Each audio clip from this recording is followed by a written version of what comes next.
In this video, I'm going to be breaking down Bryce James, who is one of the top US high school players right now. I just did a shooting form video breakdown of him on my prospects channel, so go check that out down in the description.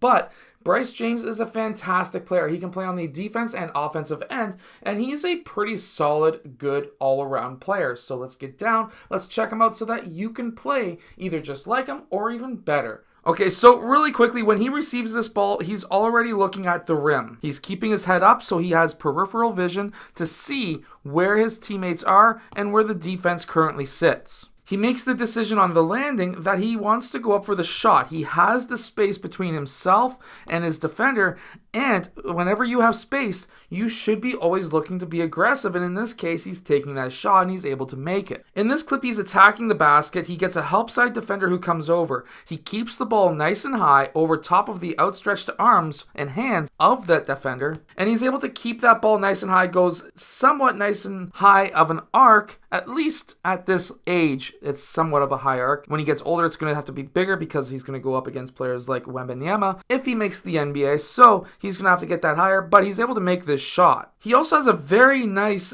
move set right here. He does the Kobe Bryant style fake spin, and then he's able to turn back around, and watch what he does on this spin. He turns his head first before turning his body. This will give him the option to see what the defense is doing, but then also be able to hit teammates if they're open. However, in this case, he's able to go up and he's able to finish with that high release shot. He's also able to do these acrobatic moves, and these are the types of things that I would like to see players like David, Kane, and Jaden on the teams that I coach do more often, because they're actually quite useful the once a year that you can pull them off in game. He also has a pretty good pivot game, pretty good footwork here. He does a quick jab that creates space between himself and his defender. He probably learned that from Carmelo Anthony because, of course, Bryce James's father is LeBron James, and LeBron James is a good friend of Carmelo Anthony. So he probably learned that from him, and he's able to pull up for that shot. Now, why was this shot able to go in? Well, he was able to pivot this way, creates that space. When he pulls back, because he pivoted with his right foot, that means that his right side's already in line, so that he's able to pull off that jump shot much faster and not get blocked. Now, this is not about Bryce James, this next clip. It's more about his teammates, and I just really want to say, this is really nice.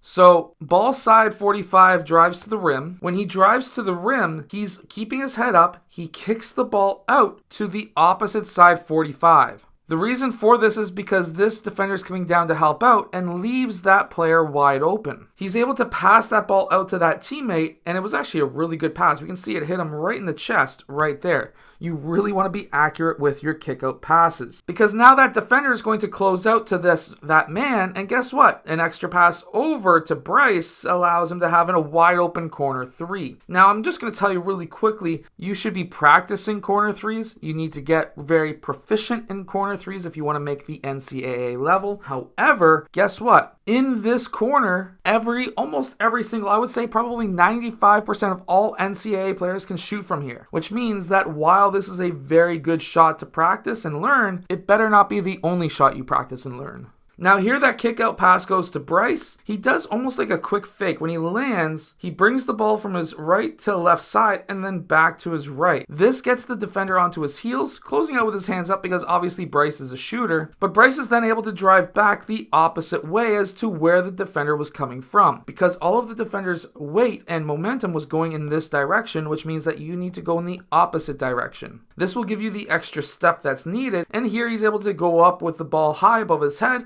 a nice high release, and he's able to make that shot. Quick reaction times are also very, very important. Here the kick out pass to Bryce, and right away he's not looking to shoot or pass, he's looking to drive, because this man is closing out really fast, and anytime your man is closing out really fast, you need to attack that man, and that's exactly what we see here. He's able to get the angle on him, he's able to get his hand on the inside of that player, and which means that he's able to get his shoulder on the inside of the other player's shoulder, which then then means that he's able to go up for this layup. Well, this was kind of an acrobatic layup because of that other help side defender, but we all need to learn these too. Even at the U14 level that I coach and the U15 level, we need to learn stuff like this. You need to be able to learn how to do reverses, a fake on this side with a reverse on this side. You never know when you're going to be stuck in the air. You need to be able to be acrobatic. If you're not in good enough shape to do this, you need to be able to get in good enough shape to be able to do this. And then of course, anytime a defender gives you space with their hands down, hand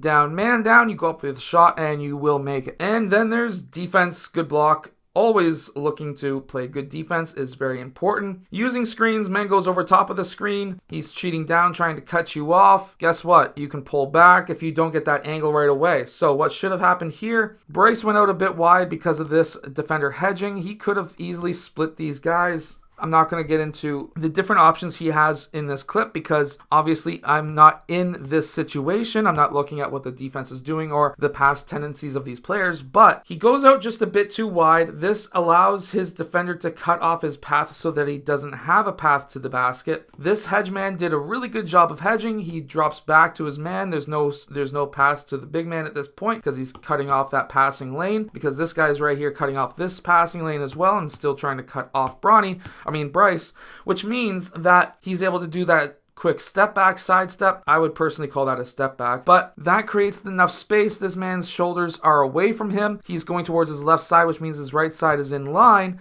and he's able to pull that shot off. If you want to be able to shoot the basketball better, make sure to go check out my shooting workout that is down in the description below. I hope that this video has helped you become a better basketball player. If it has, hit that like button, subscribe. Make sure to go check out my prospects channel that's also down in the description as well, and I'll see you guys again in my next video.